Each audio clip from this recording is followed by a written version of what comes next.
उसके बाद आता है हमारा सौर मंडल। हमारे सौर मंडल में 8 ग्रह हैं और 5 बौने ग्रह जो शामिल हैं। अब जो सूर्य है वो सौर मंडल का केंद्र है और पृथ्वी का सबसे चमकदार और निकटतम जो तारा है कौन? सूर्य। हमारे सौर मंडल का एकमात्र तारा है कौन? सूर्य। ठीक जी। सूर्य क्या है? सूर्य सौर मंडल का केंद्र बिंदु है और पृथ्वी का सबसे चमकदार निकटतम तारा है। ठीक है जी। और हमारे सौर मंडल का भी एकमात्र जो है तारा है। अब है कि जो सूर्य है वो सौर मंडल के कुल द्रव्यमान का लगभग 99.86% जो वो भाग बनाता है। नेक्स्ट आता है हमारा कोपरनिकस सिद्धांत, जो कि 1543 में दिया गया था, जिसको बोलते हैं सूर्य केंद्रित सिद्धांत। सूर्य केंद्रित सिद्धांत, सूर्य केंद्रित यानी कि सूर्य केंद्र में स्थित होना। ठीक है जी। कोपरनिकस सिद्धांत भी इसको बोलते हैं या फिर बोलते हैं सूर्य केंद्रित सिद्धांत। ठीक है जी। कोपरनिकस इसलिए बोलते हैं क्योंकि ये जो है कोपरनिकस के द्वारा दिया गया था 1543 में, जिसमें उन्होंने भविष्यवाणी की थी कि जो सूर्य है वो ब्रह्मांड के केंद्र में है, जो पृथ्वी है और जो अन्य ग्रह है वो इसके चारों ओर जो परिक्रमा करते हैं। ये किसने कहा था? कोपरनिकस ने। ठीक है जी। और इसी को ही कोपरनिकस सिद्धांत या फिर सूर्य केंद्रित सिद्धांत जो वो कहा जाता है, और ये जो 1543 में दिया गया था। उसके बाद आता है खगोलीय पिंड। खगोलीय पिंड क्या होते हैं? आकाशीय पिंड वे वस्तुएं होती हैं जो अंतरिक्ष में स्थित होती हैं और रात में आकाश में चमकती हैं, जैसे कि ग्रह, तारे, चंद्रमा, क्षुद्र ग्रह, धूमकेतु और आकाश गंगाएं। अब जो हमारे खगोलीय पिंड हैं, इनको जो है वो निम्नलिखित श्रेणियों में जो वर्गित किया जाता है यानी कि बांटा जाता है। पहली है दीप्त वस्तु, यानी दीप्त यानी कि जिसका प्रकाश होता है, यानी कि वे आकाशीय पिंड जो अपना स्वयं का प्रकाश उत्सर्जित करते हैं, जैसे कि तारे। तारों के पास क्या होता है? अपना प्रकाश होता है। उसके बाद है अदीप्त वस्तु, यानी कि जो दीप्त नहीं होती, यानी कि वे आकाशीय पिंड जो अपना स्वयं का प्रकाश उत्सर्जित नहीं करते। उदाहरण है आपका चंद्रमा, धूमकेतु, क्षुद्र ग्रह, उल्काएं, उल्का और उल्का पिंड। उसके बाद है धूमकेतु। धूमकेतु क्या होता है? धूमकेतु जो होते हैं वे बड़े बर्फीले पिंड होते हैं। धूमकेतु, ठीक है जी। इसको क्या क्या होते हैं? ये बर्फीले पिंड होते हैं, बर्फीले। धूम से आकर धुंध। धुंध क्या होती है? जब क्या क्या पड़ती है? सर्दियाँ। सर्दियाँ यानी कि बर्फ। ठीक है। इस तरह से आप जो इसको याद कर सकते हैं कि जो धूम कहते हैं ये बर्फीले पिंड होते हैं जो सूर्य के चारों ओर परिक्रमा करते हैं, और ये जो है वो धूल, चट्टान और जमे हुए गैसों जैसे पानी, कार्बन डाइऑक्साइड, अमोनिया और मीथेन से जो बने होते हैं। धूमकेतु किसके बने होते हैं? पानी, कार्बन डाइऑक्साइड, अमोनिया, मीथेन से जो बने होते हैं। ठीक है जी। उसके बाद है हैली धूमकेतु। हैली धूमकेतु जो है वो ये 76 साल में दिखाई देता है। ठीक है जी। और आखिरी बार इसको जो है 1986 में देखा गया था, और अगली बार ये जो है वो 2061 में जो है वो इसकी दिखाई देने की जो है वो संभावना है। उसके बाद है क्षुद्र ग्रह, जिसको जो है एस्टेरॉयड भी बोला जाता है। यह एक जो है चट्टानी धातु युक्त या फिर बर्फीला जो पिंड होता है जो सूर्य के चारों ओर क्या करता है? परिक्रमा करता है। उसके बाद आता है आपका उल्का पिंड, जिसको जो है वो मेटीरॉयड जो है बोला जाता है। उल्का पिंड जो एक छोटा चट्टानी तथा धातु युक्त जो अंतरिक्ष पिंड होता है जो सूर्य के चारों ओर परिक्रमा करता है, और उल्का पिंड जो है क्षुद्र ग्रहों से जो वो बहुत छोटे होते हैं, जो धूल के कणों से लेकर 1 मीटर चौड़े पिंडों तक हो सकते हैं। उसके बाद है उल्का। उल्का यानी कि मीटियर। ठीक है जी। जब एक उल्का पिंड पृथ्वी के वायुमंडल में प्रवेश करता है तो यह जलकर एक रोशनी की लकीर छोड़ता है, यानी कि जब वो पृथ्वी के अंदर आता है तो वो जल जाता है, और जलने के बाद वो एक रोशनी छोड़ता है जो कि लकीर जैसी रोशनी छोड़ता है। उसे जब उल्का या फिर टूटता हुआ जो तारा कहते हैं, यानी कि जिसको हम टूटता हुआ तारा कहते हैं, उसको क्या बोलते हैं, उल्का बोलते हैं। और जो उल्का बौछार है, जो उल्का बौछार का जो नाम है वो है क्वाड्रेटियस, जनवरी के पहले महीने में जो दिखाई देती है। ठीक है जी, उल्का बौछार कब दिखाई देती है, जनवरी के महीने में, पहले महीने में दिखाई देती है। ठीक है, जिसको नाम दिया जाता है आपका क्वाड्रेटियस। और नेक्स्ट अभी आपका उल्कापतित। उल्कापतित यानी कि मेटियोराइट। ठीक है जी, यदि कोई उल्का पिंड जो है वायुमंडल से गुजरते हुए बच जाता है और पृथ्वी की सतह से टकराता है तो उसको उल्कापतित जो है वो कहा जाता है। जैसे कि ये धूमकेतु। ठीक है जी, जो क्या कहता है, पीछे पूंछ जिसकी बन जाती है। ठीक है जी, ये उल्का पिंड, ये उल्का वर्षाएं होती हैं। ठीक है, ये उल्का पत्तीर जैसा जो दिखाई देता है जब वो पृथ्वी के अंदर आता है। उसके बाद आता है हमारा तारामंडल।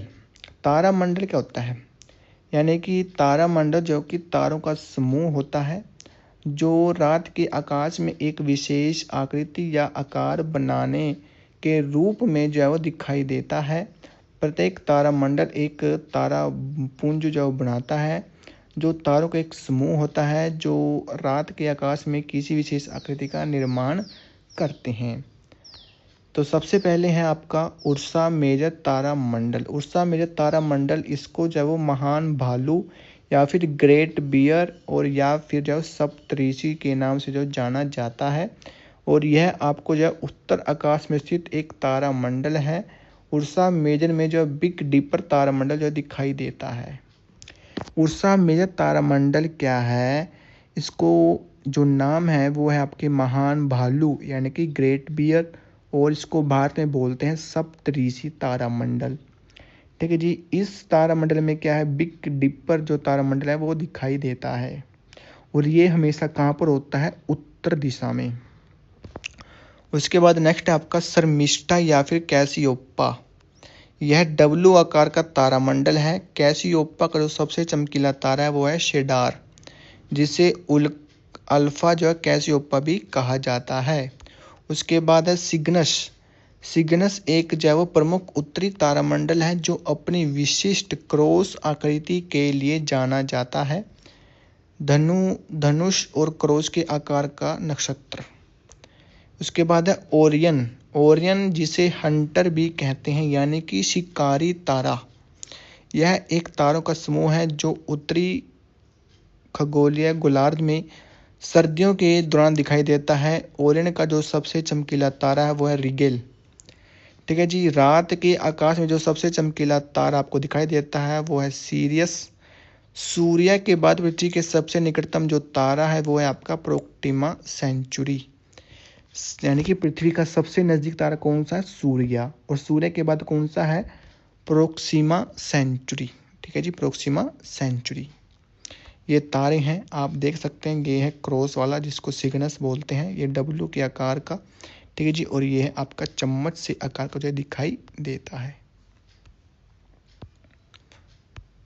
ये अन्य तारे हैं जो आकृतियां बना रहे हैं।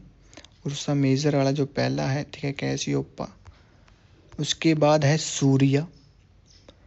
हमारे सौरमंडल का एकमात्र तारा कौन है, सूर्य है। और सौरमंडल की ऊर्जा का स्रोत भी सूर्य ही है।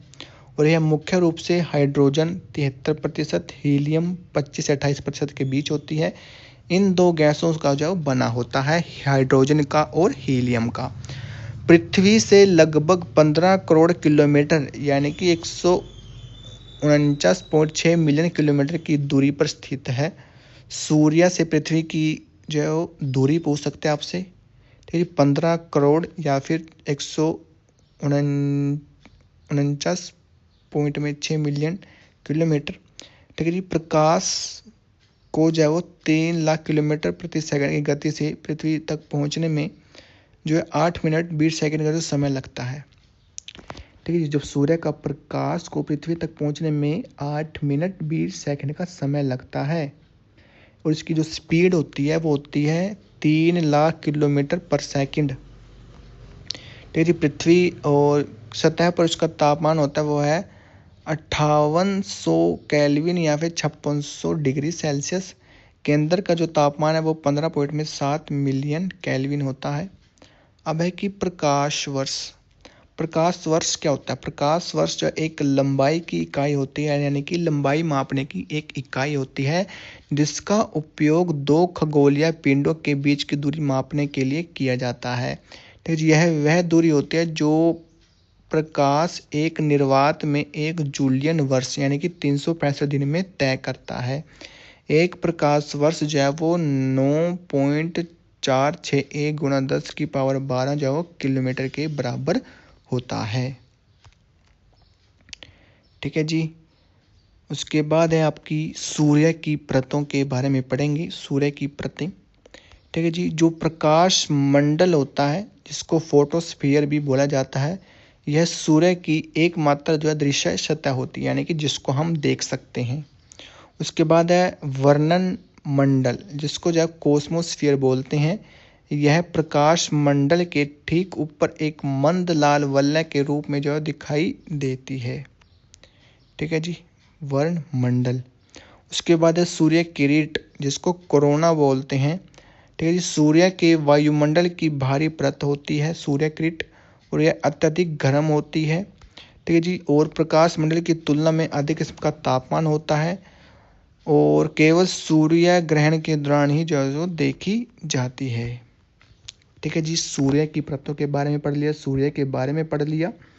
अब बारी आती है ग्रहों की, यानी कि प्लैनेट की। आपके जो ग्रहों का जो वर्गीकरण है वो दो बेस पर किया जाता है। एक स्थलीय ग्रह है, दूसरे होते हैं गैसीय ग्रह। जो स्थलीय ग्रह हैं ये ग्रह जो अपेक्षाकृत जो बहुत छोटे होते हैं, लेकिन जो गैसीय ग्रह हैं ये आकार में बड़े होते हैं, विशाल होते हैं। जो स्थलीय ग्रह हैं ये चट्टानों के बने होते हैं, जो गैसीय हैं वो गैसों के बने होते हैं। जो स्थलीय ग्रह हैं इनकी सतह ठोस होती है, और जो गैसीय हैं इनकी सतह ठोस नहीं होती। गैसीय है तो भाई ठोस तो हो ही नहीं सकती। और जो स्थलीय होते हैं ये सूर्य के सबसे निकट होते हैं, जो गैस वाले होते हैं वो सूर्य से दूर होते हैं। और जो स्थलीय ग्रह होते हैं इनके पास कोई जो भी चंद्रमा नहीं होता, और जबकि गैस है इनके पास अपने जो है वो चंद्रमा होते हैं। तो स्थलीय ग्रह इनके पास वलय नहीं होते, लेकिन जो गैसें होते हैं इनके ग्रह जो वल्लभ प्राणी का जो समर्थन करते हैं। उदाहरण की बात करें तो स्थलीय ग्रह कौन कौन से हैं, तो है आपका बुध, शुक्र, पृथ्वी और मंगल, यानी कि पहले जो 4 ग्रह हैं वो आपके स्थलीय ग्रह हैं। और जो लास्ट वाले 4 हैं बृहस्पति, शनि, वरुण और अरुण, ये आपके जो है वो गैसीय ग्रह हैं, यानी कि गैस वाले ग्रह हैं। ठीक है भाई।